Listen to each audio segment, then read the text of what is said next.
प्रपन्न पारिजाताय तोत्र वेत्रे पाण्ड्ये ज्ञान मुद्राय कृष्णाय गीतामृतदुहे नमः। 12वें अध्याय का प्रथम श्लोक। एवं सतत युक्ताः ये भक्ताः त्वां पर्युपासते ये च अपि अक्षरम् अव्यक्तं तेषां के योगवित्तमाः। एवं सतत युक्ताः ये भक्ताः त्वां पर्युपासते ये च अपि अक्षरम् अव्यक्तं तेषां के योगवित्तमाः। हमारे एक परिचित हैं, हमने कल अपने विगत 7वें पाठ में भी 8वां पाठ है, एक विनोद कुमार खरे जी हैं, हमारे मित्र के भाई। उन्होंने पूरी गीता को बुंदेली गीता नाम से छापा है। ये हमारे हाथ में आ गई थी बहुत पहले। अचानक हमें ध्यान आया कि इसको किस तरह इसका अर्थ अर्जुन पूछे कृष्ण सो है केशव भगवान, मोए बताओ खोल के मैं मूर्ख नहीं ज्ञान। पहले तुमने जो कही शरणागत भक्त है ओई, मोरे ध्यान जो कर रहो इंद्रिय रसों को धोई। दूजे भजे जो आपको अव्यय अक्षर जान, दोनों में श्री कृष्ण जी कीखो ऊंचो मान योग वित्तमः। ये इन्होंने बुंदेली गीत में कहा है। आवाज आ रही है? आवाज तुम लोगों की आ नहीं रही है। आ रही है। अब इसमें प्रथम दिन हमने जो बोला ना, सतत युक्ता, जो 5 गुण 11वें अध्याय के अंतिम श्लोक में कृष्ण भगवान ने गीता में कहे हैं, उन 5 गुण को रखते हुए अर्जुन जिज्ञासु रूप में ये प्रश्न पूछता है कि जो सतत युक्त हैं इन सब 5 को जानते हुए भक्त, वो जो आपकी उपासना करते हैं, और ये च अपि अक्षरम अव्यक्तम, जो अव्यक्त की उपासना करते हैं। मतलब सामान्य रूप से जैसा कि कल रामकृष्ण परमहंस जी के बारे में आया था कि वो ब्रह्म समाज वाले क्या करते हैं, बोले वो एक शहनाई बज रही है और यहाँ जो है राग रागिनियों का उल्लास उत्सव हमेशा बना हुआ है। यह दोनों के बीच में अंतर ऐसा सगुण और निर्गुण की उपासना करने वाले बताया करते हैं। क्योंकि उन्होंने 10वें अध्याय में गिरास्तु में एक अक्षरम, महर्षि राम भृगुर्रहम गिरास्तु में एक अक्षरम, अपने आप को वाणी में एक अक्षर कहा है। गिरास्तु में एक अक्षरम, एक अक्षर क्या? ओम। तो उस ओम को कहा है कि मैं पूरी वाणी या पूरी वर्णमाला या जितने भी ग्रंथों में वर्णन है उसमें मैं एक अक्षर हूँ। अब ये ध्यान योगियों के बारे में बताया गया है और ज्ञान योगियों के बारे में बताया गया है। रामचरितमानस में उत्तरकांड में यही बात गोस्वामी तुलसीदास जी गरुड़ के द्वारा अब इसको क्या कहा है, निर्गुण को या तो ज्ञानी वही बताया गया, और भक्त तो भक्त है, ये सगुण उपासक है। तो सगुण उपासक यानी भक्त, और निर्गुण उपासक ब्रह्म ज्ञानी या ज्ञानी, इस तरह 2 में विभक्त तो नहीं किया गया, लेकिन ऊपरी तौर पर इस तरह 2 विभाजन के मार्ग, 2 अलग अलग मार्ग वहाँ तक पहुँचने के बताए गए, जिसका कि वर्णन आता है। लेकिन दोनों ही मार्ग के लिए कृष्ण कहते हैं कि दोनों ही मार्ग से मैं प्राप्त होता हूँ। और ये बहुत ही अद्भुत बात है, 12वें अध्याय में वो कहते हैं कि मैं दोनों ही मार्ग पे चलने वालों को आगे बढ़ने की मैं सहायक होता हूँ, मदद करता हूँ। यानी भक्त को भक्त बना, परीक्षा नहीं लेते। अपन जो बोलते हैं भगवान परीक्षा ले रहा है, इस अध्याय में साफ साफ कहा गया है कि भगवान परीक्षा नहीं लेता, मदद करता है, सिखाते जाता है, सिखाते जाता है। एक ये सतत युक्त जो शब्द है, सतत युक्त यानी निरंतरता, निरंतर युक्त, हमेशा जुड़ा रहने वाला जो ज्ञान भक्त है, उसकी बात एक 10वें अध्याय में भी कहते हैं।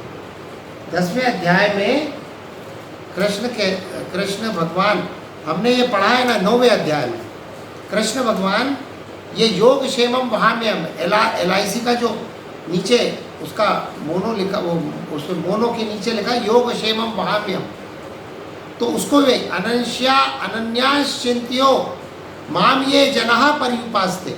यहाँ तो प्रश्न कर रहा है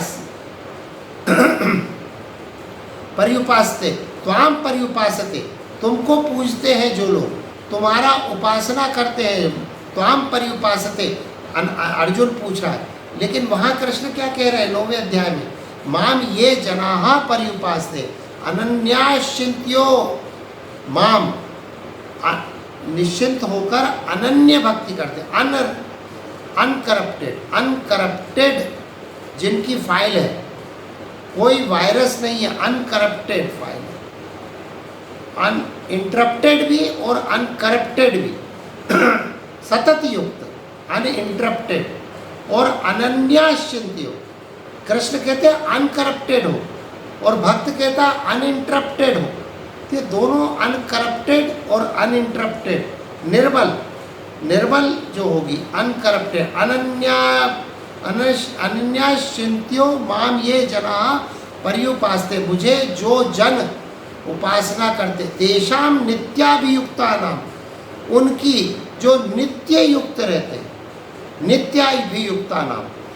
ये 10वें अध्याय में कहते हैं तेषाम नित्याभि, मतलब सतत युक्ता बोल रहे हैं अर्जुन, और नित्याभियुक्ता नाम ये बोल रहे हैं कृष्ण। योग क्षेमम वहाम्यम, उनके योग यानी कि अपरा जो है, अपरा जो जीवन है, जो कि परा और अपरा जो दो जो जीवन है ना, उसके हिसाब से बताते हैं कि जो संसार का जीवन है उसका क्षेम का वाहन, यानी उसका ध्यान रखना, उसका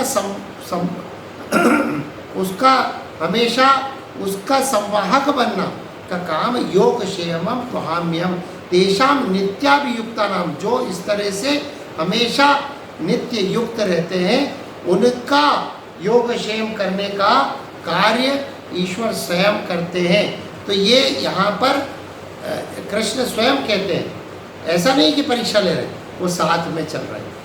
अब यहाँ पर जो देखने योग्य बात है कि सिर्फ ज्ञान यानी कि अक्षर को जो मानने वाले, अक्षर की उपासना जो करने वाले, ओम की जो उपासना करने वाले, यानी निर्गुण की उपासना करने वाले, लेकिन उसके अलावा एक और बात जो हम लोग सब पढ़ चुके हैं, अभी क्या पढ़ चुके हैं, नाम रूप अपि गति अकथ कहानी, समझत सुखद न परति बखानी, अगुण सगुण बिच नाम सुसाखी।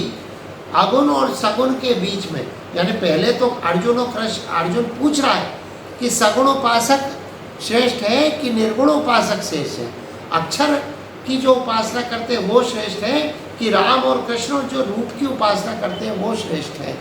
लेकिन इसके बीच की स्थिति के बारे में भी वर्णन आता है रामचरितमानस में, सगुण अगुण असगुण बीच नाम सुसाखी, उभय प्रबोधक चतुर्दुभाषी।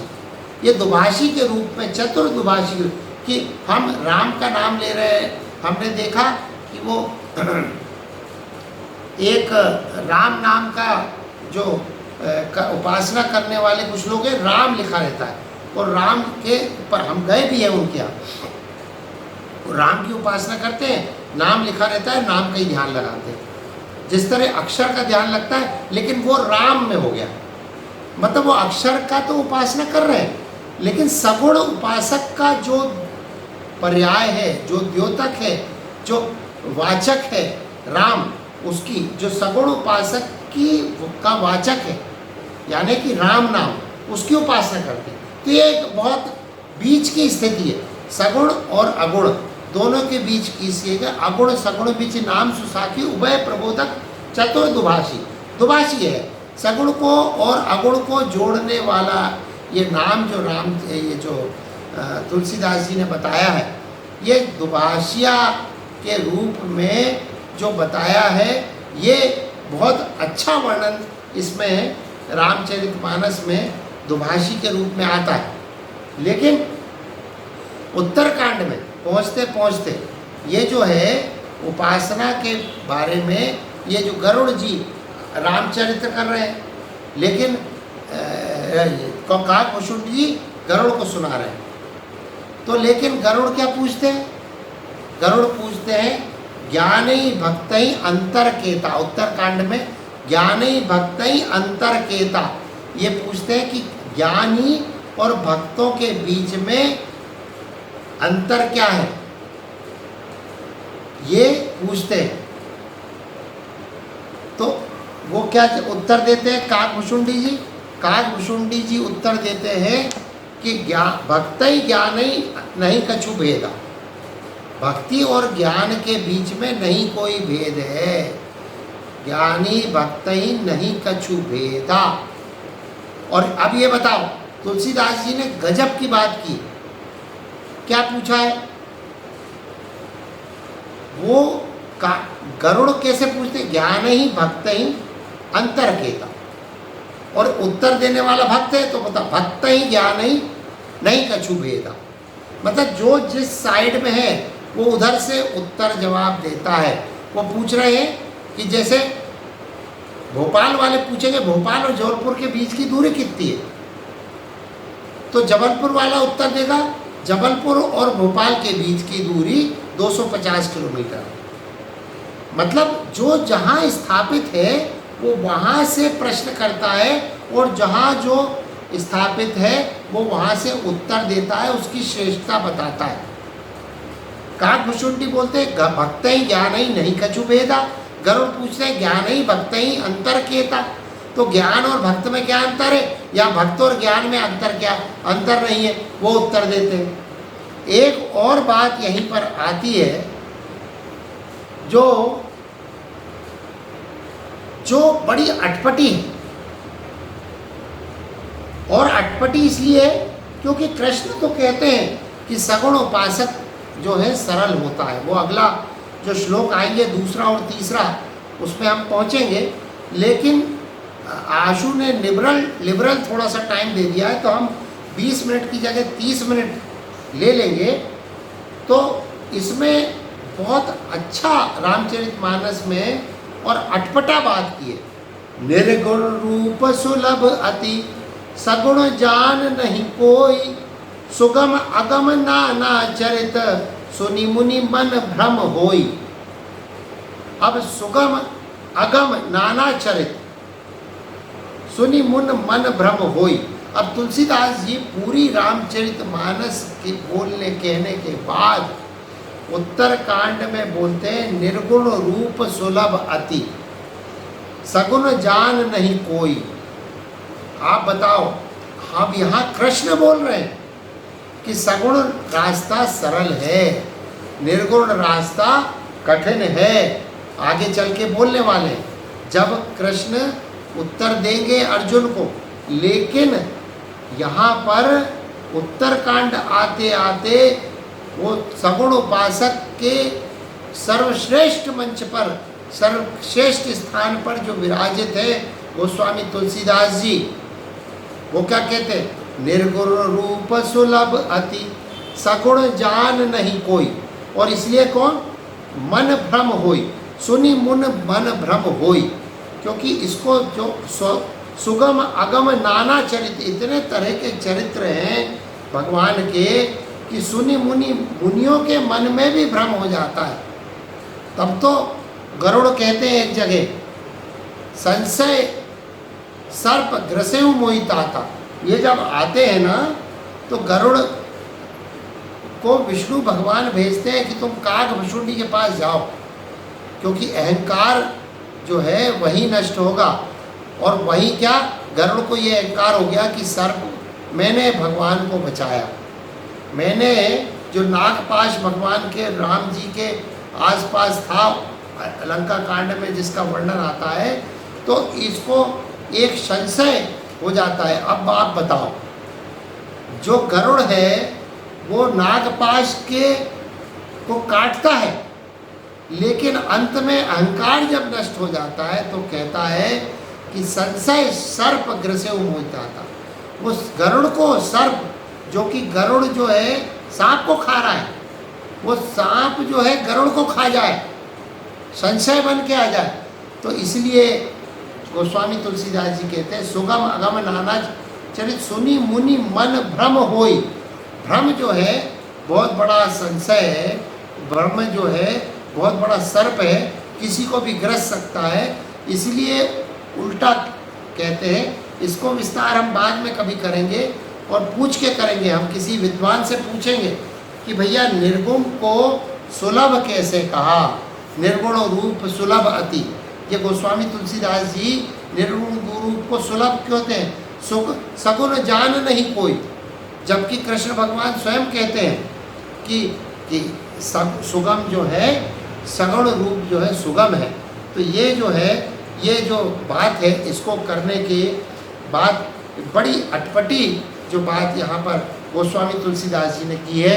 हम तो ये जानते हैं कि कोई भी रास्ता हो, जानो या मानो, दो ही तरीका है। या तो उसमें घुसो जान ज्ञान को, सोई जान ही जेहि देहु जनाई, जानत तुम्ही होई जाई, जानत तुम्ही होई जाई। वो वही तुम्हारा हो जाता है, जानो या मानो। भक्त मानता है और ज्ञानी जानने की चेष्टा करता है। और वो इसी तरह जैसे कि हम वो जो अलजेब्रा में पढ़ते हैं ना, वो तीसरी थ्योरम में, sum of all the three triangles are equal to right equal to straight angle 180 degree.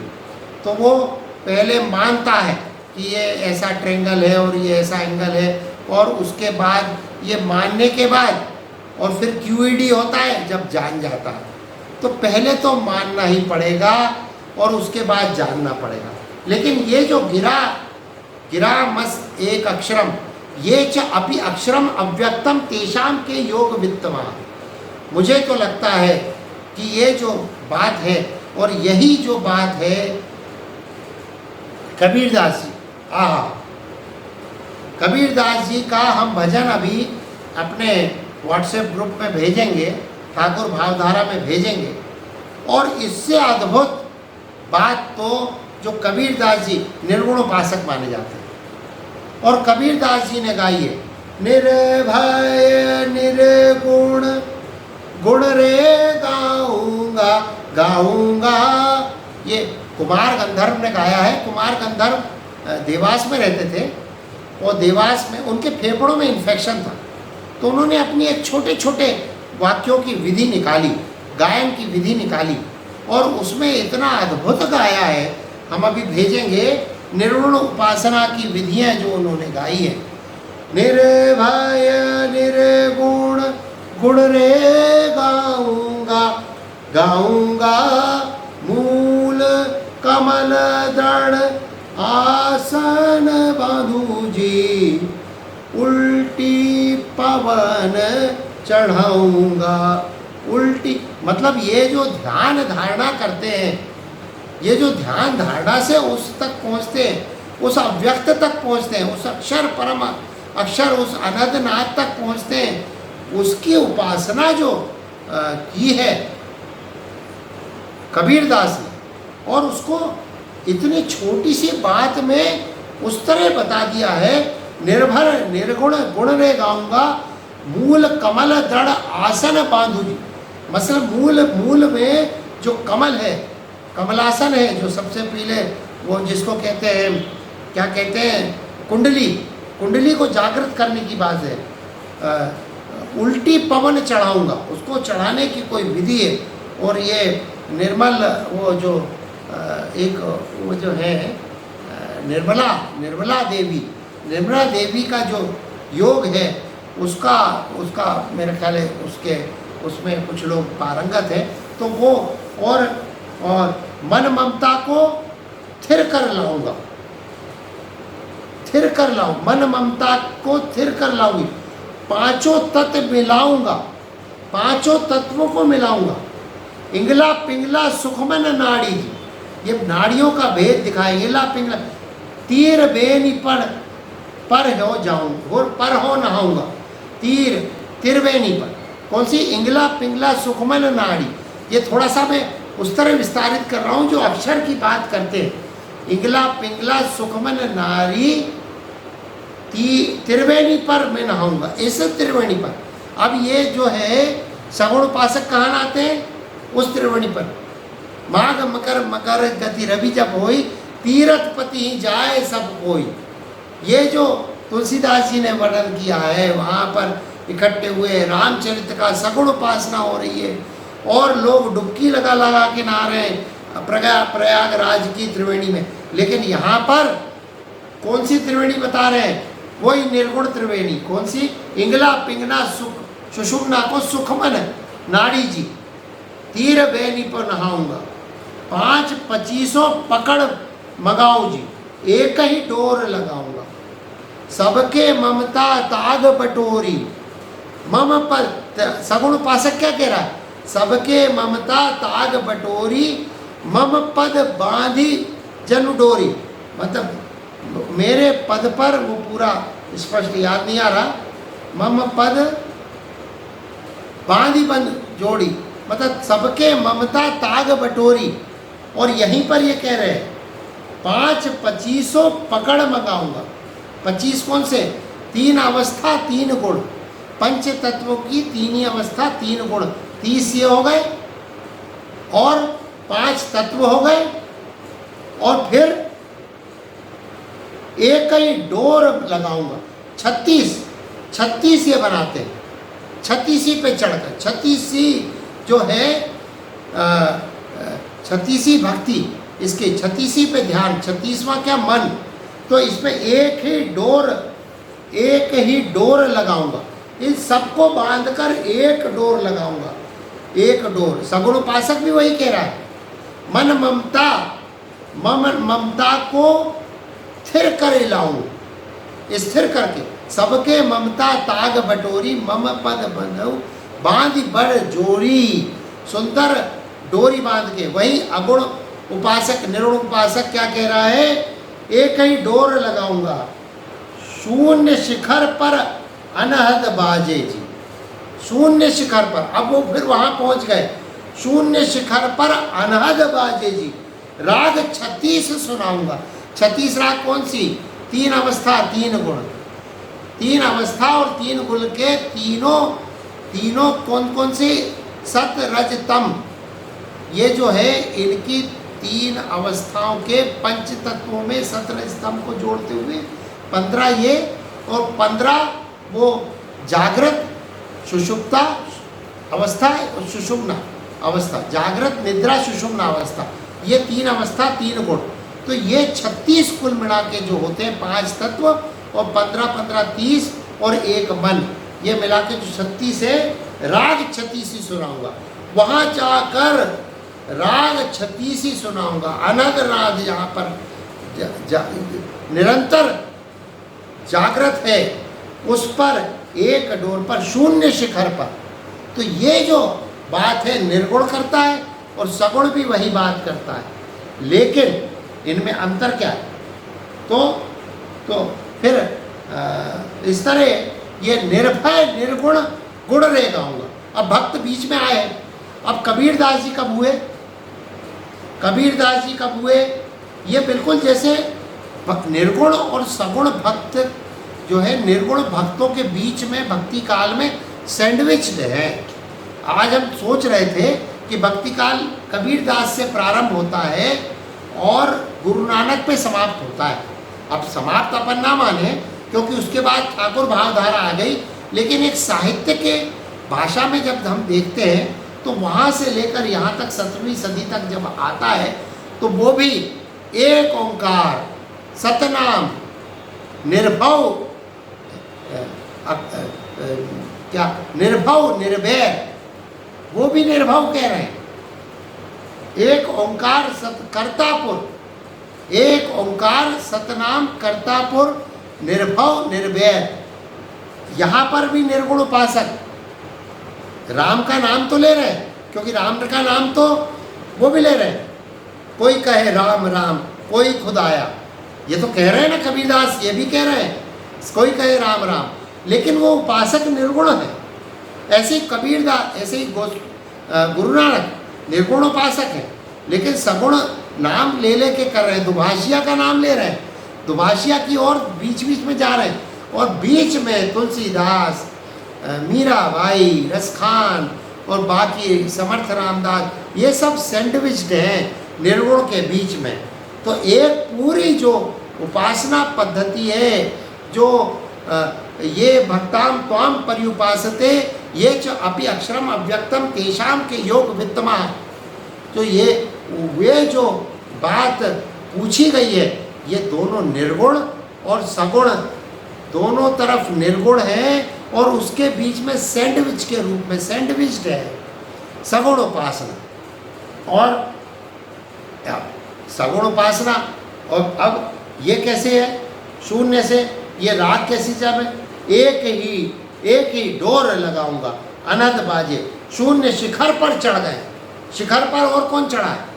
अब हम शिखर पर चढ़ते चढ़ते हम तो भाई क्या है, हम आर्टिकुलेट करने की हमारी आदत है, हम पता नहीं अनहद को और बड़े बड़े जो गूढ़ विषयों को है नर्सरी राइम से भी आर्टिकुलेट कर देते हैं कई बार। कैसे? अब सुनो, Jack and Jill went up the hill to fetch a pail of water. Water क्या है? To fetch a pail of water, बाल्टी खाली ले जा रहा है। जैक अपन मान ले कि ज्ञानी है, क्योंकि उसका Jack fell down and broke his crown, उसका जब गिरा तो सिर फूट गया, क्राउन सिर फूट गया, क्राउन यानी head, crown. Jack fell down and broke his crown and Jill came trembling after.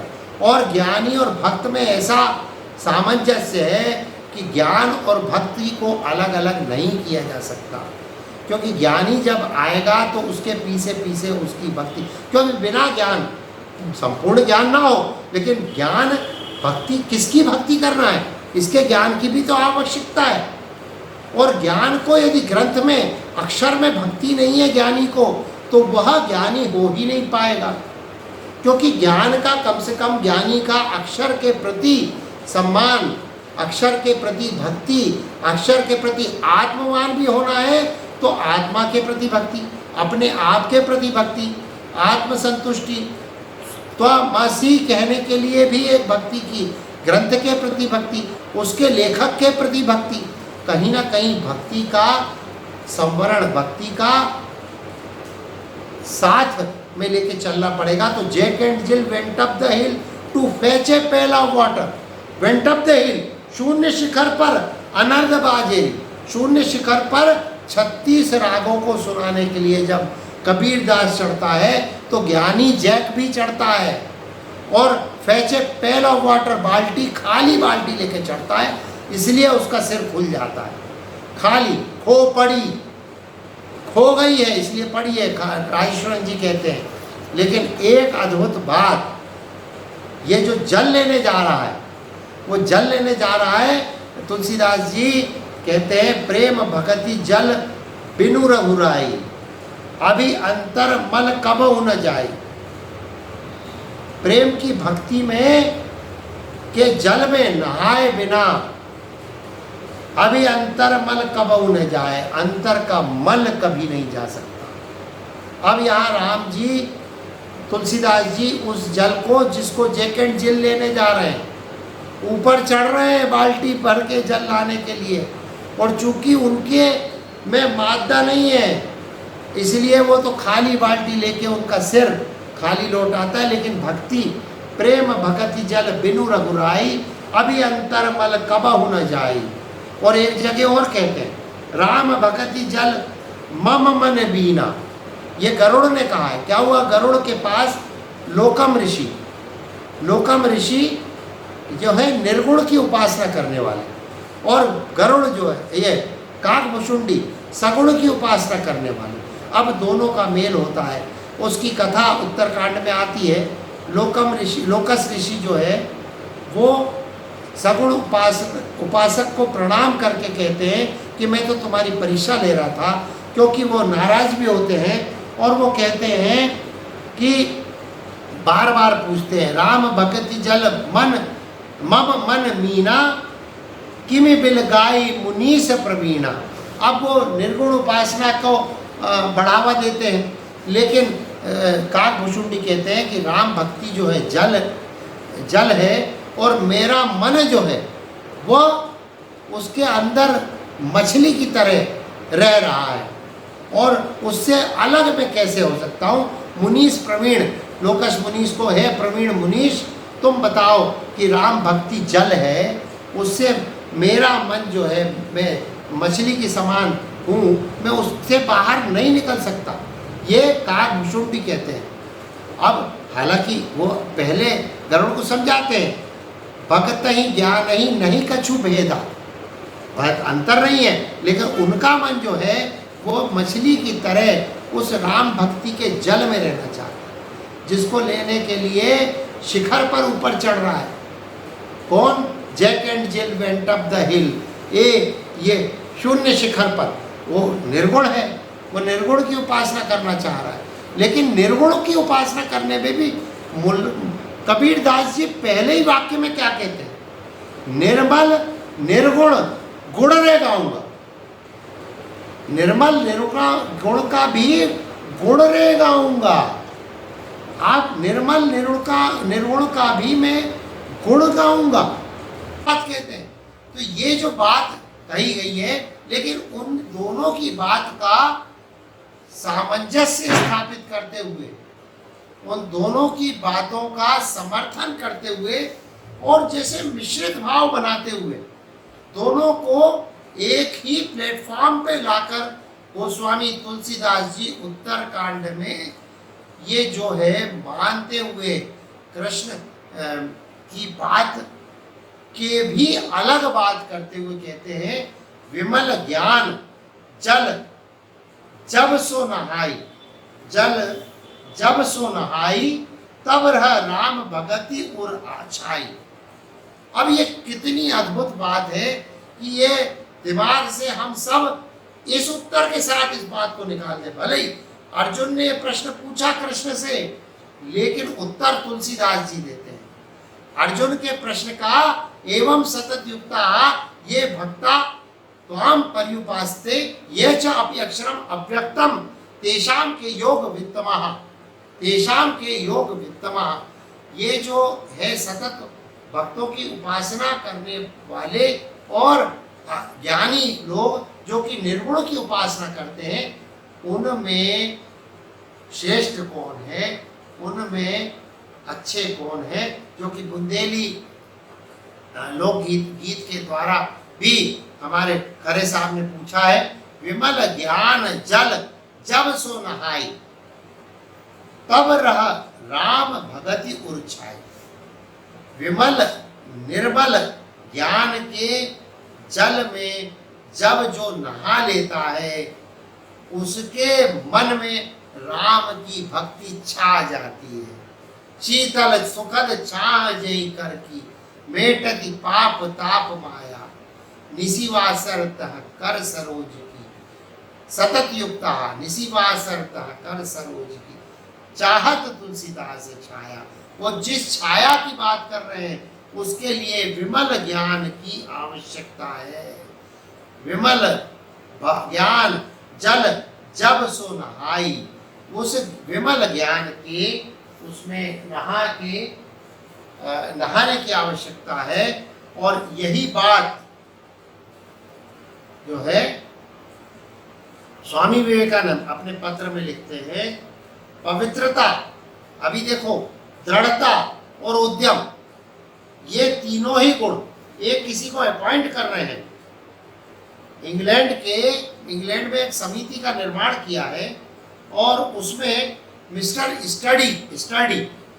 Study जो अमेरिका में भी उनके साथ रहे, उसके बारे में लिखा है कि इनको उसका प्रभार दे रहे हैं क्योंकि 3 गुण चाहिए, पवित्रता, दृढ़ता और उद्यमशीलता, कर्मठता, कर्मयोग।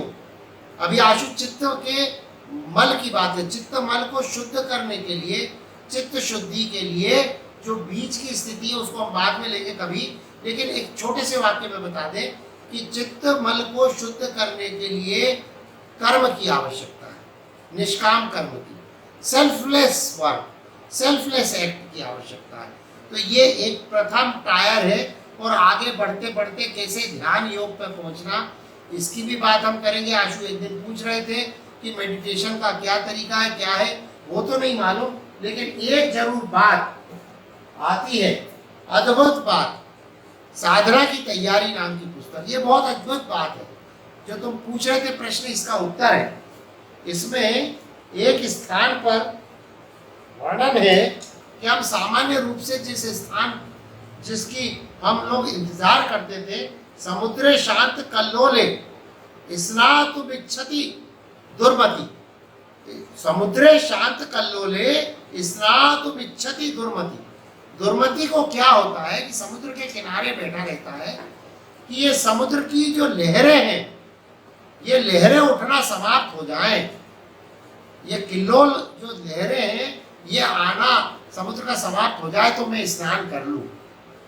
तो ये जो बात है ये दृढ़ता की बात है। हमको उसी जो समुद्र के जो है संसार का समुद्र है उसमें इस तरह लहरें उठती रहेंगी, उद्दाम लहरें उठती रहेंगी और उठापटक होती रहेगी और हमारे उसमें उद्वेगता और ये सब विकारता आती रहेगी, उसकी लहरें आती रहेंगी, उसके ज्वार भाटे आते रहेंगे। लेकिन हमें तो यदि स्नान करना है तो उसी में उतरना पड़ेगा। तो विमल ज्ञान जल जब सो नहाई, उसी में उतरना पड़ेगा। और ये स्वामी विवेकानंद भी कहते हैं कि पवित्रता, दृढ़ता, और दृढ़ता की बात यहाँ पर कबीर भी कर रहे हैं कि दृढ़ता की बात तब मूल कमल दृढ़ आसन बांधू जी, मूल कमल दृढ़ आसन, दृढ़ आसन, स्थिर आसन, और मन ममता के थिर कर लाऊं जी, मन ममता के थिर कर लाऊं जी। तो ये जो बात है ये दृढ़ता और उद्यमता और विमल, पवित्रता, निर्मलता। स्वामी विवेकानंद विमलता की बात करते हैं, चिट्ठी में लिखते हैं अपने पत्रावली में, विमल ज्ञान जल जब सो नहाई, और जब नहा लेगा, हम इंतजार ना करें जो समुद्र के रुकने का इंतजार करें, अभी तो ये काम है, अभी लड़की की शादी है, उसके बाद अभी मैं जरा अस्पताल से फ्री हो जाऊं, लड़के आ जाए, व्यापार संभाल ले, उसके बाद मकान बन जाए, नहीं भैया, ये सब भी चलता रहेगा। समुद्र किल्लोल है, समुद्र का किल्लोल चलता रहेगा। दुर्मति क्या कहती है कि किल्लोल रुक जाए, लेकिन किल्लोल नहीं रुकेगा। विमल ज्ञान जल जब सो नहाई, तब उर राम भगति उर छाई, तब रह राम भगति उर छाई। यानी ज्ञान और भक्ति के बीच में बैलेंस का उत्तर अर्जुन का उत्तर कृष्ण आगे देंगे, लेकिन तुलसीदास जी ने जो रामचरितमानस में इसका उत्तर दिया है कि हम विमल ज्ञान के स्नान के द्वारा राम की भक्ति तक पहुंच सकते हैं। यह सीधा बात है। निर्गुण उपासक ज्ञानी दोनों के बीच में जो काल है वह भक्ति काल है, और दोनों ने जैसे सैंडविच के रूप में दोनों ने जैसे बागड़ लगा के रखा है, भक्ति भक्ति भावों को, भक्तों के बीच की एक बागड़ लगा के रखी है निर्गुण भक्तों ने। और निर्गुण भक्त वही बात निर्भय की बात वहाँ कबीरदास जी कहते हैं, निर्भय की बात यहाँ भक्ति काल के अंत में गुरु नानक देव कहते हैं। तो ये बात अद्भुत बातें हैं। ये बातों का बात करते करते मैं हमेशा क्या सोचता हूँ कि एक उदाहरण ऐसा सीधा सीधा आ जाए। अब चूंकि आशु ने बोल दिया है कि थोड़ा लंबा बोल लें, तो मेरा ख्याल है कितने मिनट हो गए आकाश? 41 मिनट। अरे बाप रे! तो एक संक्षेप में 40 मिनट से ज़्यादा हो गया है, तो संक्षेप में हम बता दें कि हमेशा छोटी छोटी कहानियों के द्वारा जो पूरी बात बताई है उसका सार निकालने की चेष्टा करते हैं। तो एक तो चौपाई बता दी कि उसमें स्नान करो ज्ञान में, निर्मल ज्ञान में, तो राम भक्ति मन में छा जाएगी, है ना। तो दूसरी बात कोई सांसारिक उदाहरण से, पहले हमने जो बताया था एक बार कि वो दुर्गा की बातें, दुर्गा जो है वहाँ पे रहता है कि भैया माई, यहाँ तक भक्त की बात बताई कि भक्त कितना प्रेमीला होता है। और दूसरे मीराबाई की बात बताई कि उन्हें कृष्ण दिखाई दे रहे हैं। कृष्ण कैसे दिखाई दे रहे हैं? ओहो, कृष्ण कैसे दिखाई दे रहे हैं? जहर में भी कृष्ण, मतलब सतत युक्त किस तरह भक्त होता है उसकी पराकाष्ठा सतत युक्त की। कर में प्यालो ले, प्यालो देख मीरा हुई अधीर नाची, देख काल कूटी नाची छाया महाकाल की, दासी नाच उठी दासी निज जीवन सफल मान, नाची नाची कुमति कराल नरपाल की, देवांगना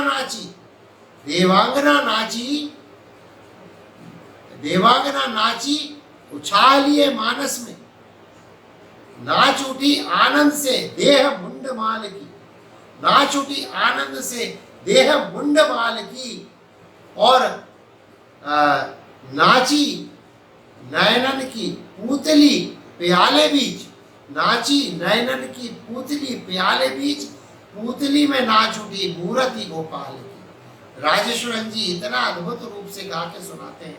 तो पूतली में नयनन में नाच उठी, नयन प्याले में नाच उठी नयनन की पूतली, और पूतली में नाच उठी मूर्ति गोपाल की। तो भक्त का यह भाव है। लेकिन इस भाव के आगे छोटा सा एक उदाहरण, संसारिक उदाहरण। एक अपन कुत्ते को तो भक्त मानते हैं, स्वामी भक्त।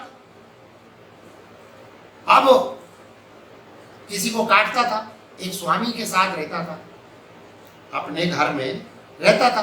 बाहर आए कोई अखबार वाले को काट खाए खूब भौंके, रात में चिल्लाए, ऊ करे, क्योंकि उसका स्वामी ना दिखे तो रात में चिल्लाए। अब इनकी नींद खराब हो, पत्नी ने बोला कि भैया पंडित जी इसको तो जंगल छोड़े आप।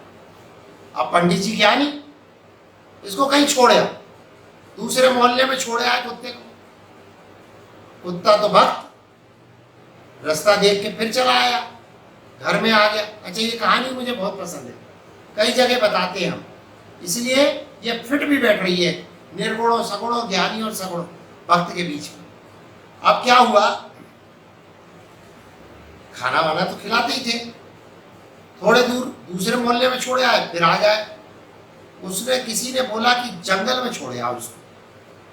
अब जबलपुर के पास तो डुमना के पास दूर एक जंगल था, कुत्ते को जंगल में छोड़े आए, दूर ले गए, गाड़ी किनारे खड़ी की सड़क पे, और पैदल पैदल कुत्ते को लेकर, कुत्ता भी मस्त चला जा रहा।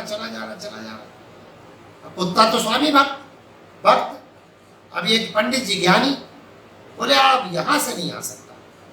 जब उनको बिल्कुल बीच जंगल में ऐसा लगा कि अब यहां से तो यार ये कुत्ता नहीं लौट पाएगा, तो वहां छोड़ा और लौटने लगे कि चलो अब मैं वापस जाता हूं। अब पंडित जी भटक गए यार, अब ये कहां से जाना है। अब कुत्ता ने देखा, थोड़ी देर वहीं बैठा रहा। अब कुत्ते को बोला चल घर, तो कुत्ता आगे अब पंडित जी पीछे पीछे, अब कुत्ता आगे आगे, अब पंडित जी भूल गए, कुत्ता रास्ता दिखा रहा।